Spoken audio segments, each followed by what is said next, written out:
घाबरतच जात असतात. मग तेच ना, सोय तरी करून द्या, तर बंगल्यावर तर मिटवा, कुठलं तर काय तर करा.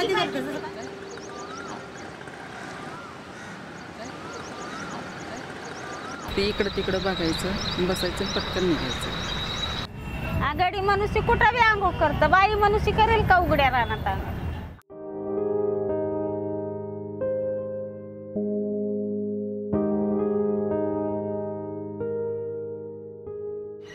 उघड्यावर जावं लागतं संडासला आणि तिथे गेल्यानंतर जे पुरुष लोक आहेत काही बाहेरचे, तर त्या लोकांना माहीत असतं की इथं लेडीज संडाससाठी जातात, तर ते लोक असं भिंतीच्या आडून गपचूप येऊन ते बघतात.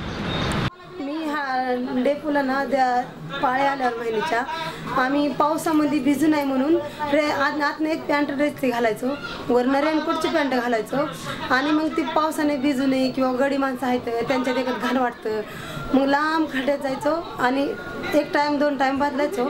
पण तिथं माणसं लय भरपूर असतात, तिथे मांडीचं साल्ट जरी निघले किंवा भरपूर अंगावर गेले ना तरी तसंच याचायचो, डेपोमध्ये तसंच याचायचो आणि जेव्हा सगळं व्यसन झाल्याच्या नंतर मग साईडला जाऊन बदलायचो, तरी सुद्धा मांडीचं साल्ट निघायचं, असं चल वाटत नव्हतं आणि रक्त निघायचं.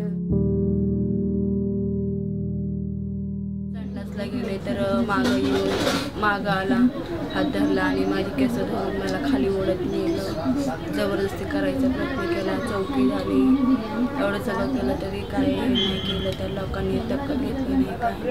आता 18 वर्ष आम्ही खड्डा झोपडपट्टी म्हणून नाव आहे तिथं. आता मोडून आमची 5 वर्ष झालं घरं मोडलेली आहेत, 5 वर्ष झालं आम्ही फुटपायरीवर पडलेलो आहोत. कारपुरुषांची लोक कागद वडून काढतात, आम्हाला संडासला जायची सोय नाही, आम्ही उघड्या रानात संडास बसतो, उघड्या रानात आंघोळी करतो. काय आंघोळी करायला आले तर गाड्या घोड्या येतात, आंघोळ करायला तर कागद उडतो, इकडून पडतो, कुणकड पाणी घेतलं कुणकड नाही घेतलं, झाली आंघोळ त्या कावळ्यासारखी. तो म्हणजे म्हाताऱ्या बायका सुद्धा सोडत नव्हता, म्हाताऱ्या बायकांनाही पकडायचा. जागा आहे असं खड्ड्यामध्ये उतरून वगैरे जावं लागतं, खड्ड्यामध्ये पण साप वगैरे भरपूर असतात. मी ज्या वेळेला बाथरूमला आले होते या साईडला, त्यावेळेला एक माणूस म्हणजे असं ज्या वेळेला माझं पहिली गोष्ट लक्ष नव्हतं तिकडं, पण ज्या वेळेला मी पाहिलं त्यावेळेला तो म्हणजे त्याच्या हातामध्ये हे धरून असं हलवत उभा होता. पण मी ज्या वेळेला पाहिलं त्यावेळी म्हणजे असं जोरात किंचाळले, त्याच्यामुळे तो पळत सुटला. घरच्यांना बोलवून आणेपर्यंत तो गायब झालेला होता. बाथरूमला तो इळामाळाचं थांबून राहून पोटामध्ये ना एवढं पोट दुखायचं ना, पोट दुखून मुतखडा झाला मला. लघवीच्या ठिकाणी जे आहे अशी जळजळ झाल्यासारखं होतं.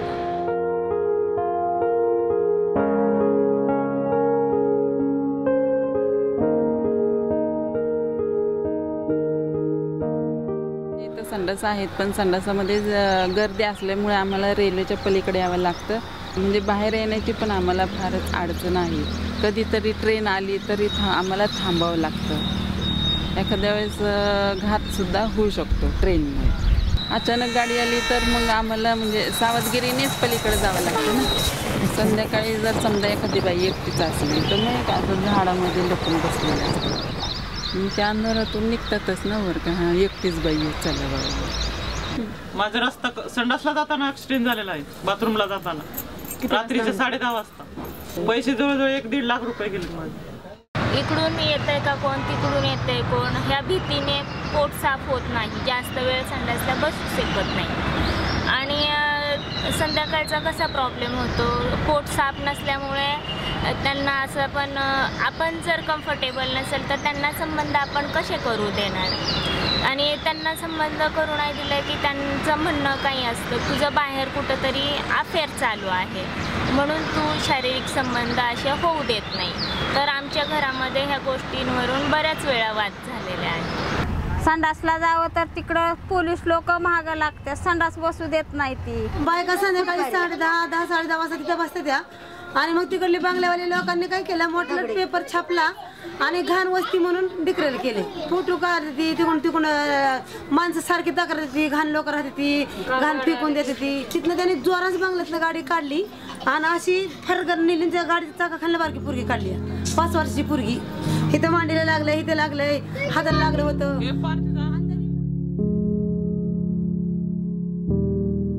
समजा संडास बाथरूम जरी बांधलं तरी त्याला पाणी हे लागतं आणि कॅनलला जाणं हे कठीण असतं. गेल्या म्हणजे 2 वर्षापूर्वी आमची इथली एक मुलगी गेलेली आहे, कॅनलमध्ये बुडालेली आहे. आणि आत्ता महिन्याभरापूर्वीची पण गोष्ट आहे, एक लेडीज अशीच गेली होती कॅनल साईडला, तर कोणी 4-5 मुलं आली आणि त्यांनी ढकलून दिलं असं लोक म्हणतात.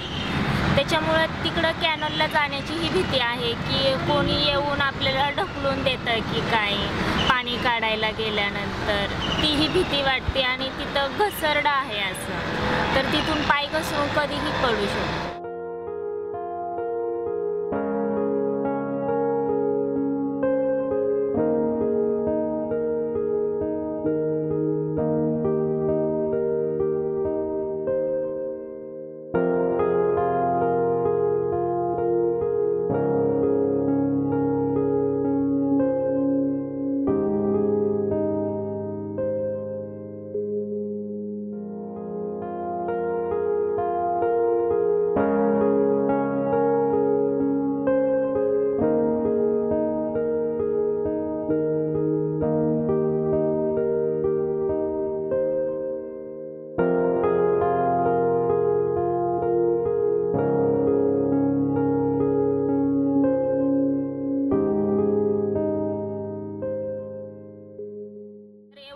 येत असतो की घरामध्ये बसलं तर जेवणही जाणं कठीण होतं. झोपडपट्टीत नाही होत लग्न, मोठ्याने जागाच नाही तर जागाच नाही झोपडपट्टीत लग्नाला. माणसं तर कसं काय करायचं, जागा कसं आणायचं रस्त्यालाच. पुढे जरा मला तर असं वाटायचं कधी ह्या झोपडपट्टीतनं मुक्ती मिळेल. ती जिना काय आहे, आपलं गरीबाचं जिना आहे का?